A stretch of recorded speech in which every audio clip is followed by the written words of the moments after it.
The main intelligence directorate has shown how artificial intelligence is used to strike at the occupiers' rear positions. CNN has published the corresponding report. Journalists were shown how Ukrainian intelligence officers plan kamikaze drone attacks on strategic targets deep within Russian territory.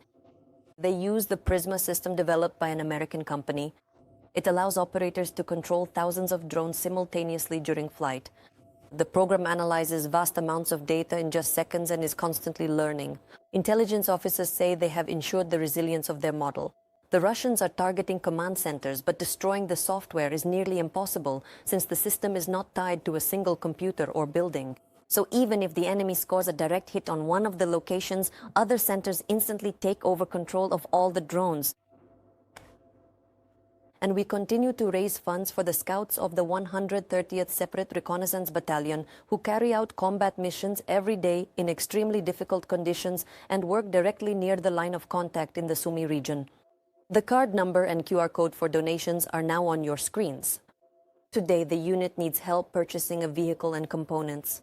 In modern warfare, reliable transport is not just a means of getting around, but an opportunity to quickly reach positions, complete missions, and leave dangerous areas in time, areas saturated with enemy drones and other means of attack.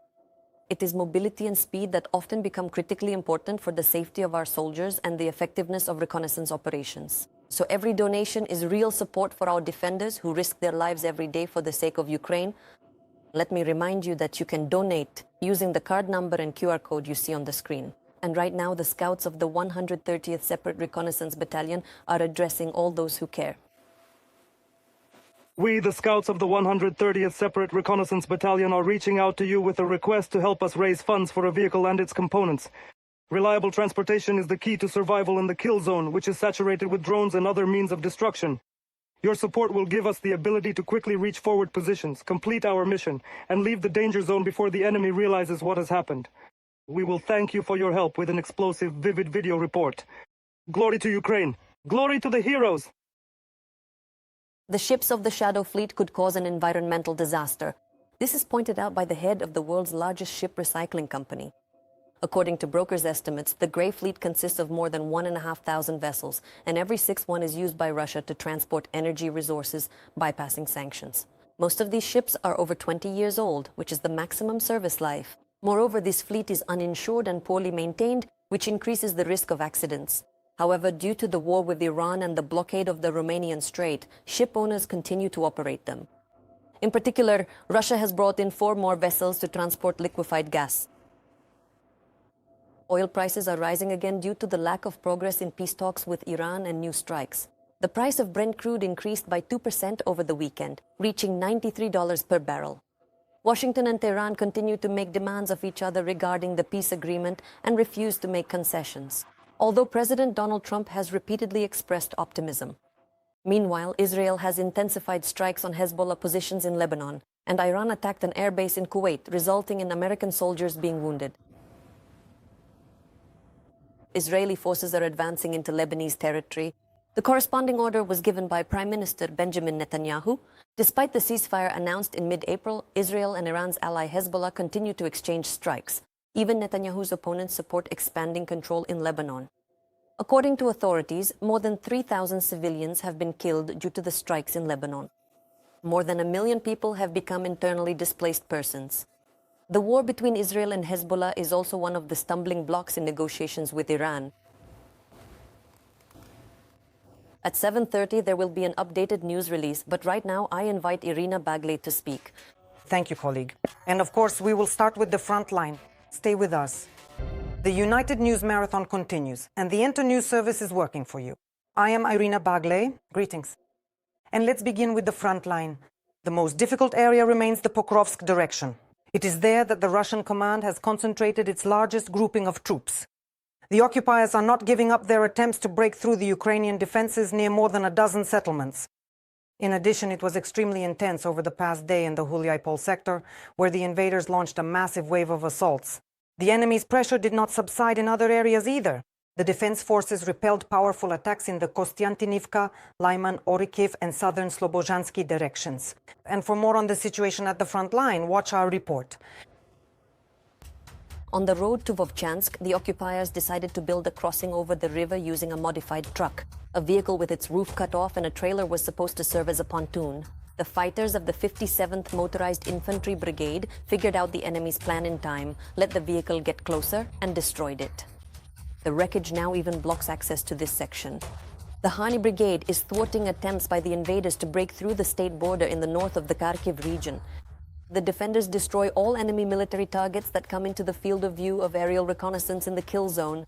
Both day and night, the Vampire operates confidently in the hands of pilots from the private company of the 41st Mechanized Brigade. Wherever it appears, the enemy's plans vanish, their routes are disrupted, and any illusion of safety is shattered. In the Kharkiv direction, fighters of the 159th Separate Mechanized Brigade are increasingly using UAVs for combat operations.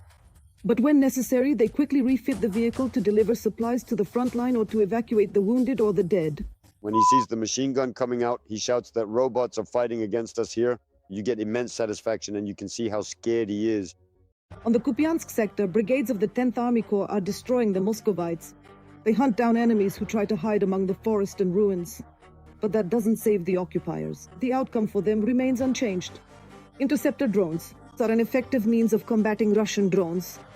The Kharkivtsi skillfully operate them and protect the sky from Russian Shaheds, Gerans, Lancets, and Zalas.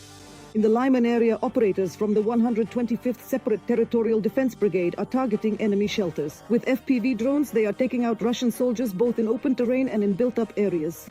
Among the brigade's fighters is a former IT specialist with the call sign Retro.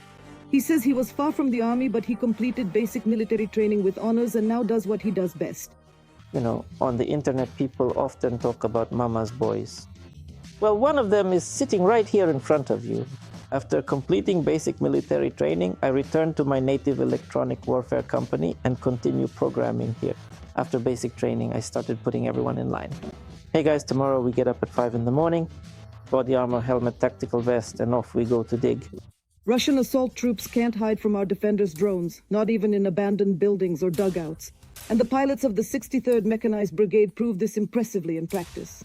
The drone operators of the 66th Mechanized Brigade also demonstrate the same accuracy and skill in destroying enemy personnel and equipment.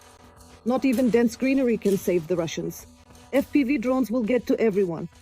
The heavy bombers of Kraken strike real terror into the occupiers, and for this, the crews of unmanned systems work tirelessly. A drone operator can be 10 or even 20 kilometers away from the front line, but piloting is only half the job. Another part of the team delivers the drone to combat positions and equips it. Carrying out a rotation is already a whole operation, you could say, carefully planned, where we also coordinate with the air reconnaissance officer. He informs us whether the sky is clear or not.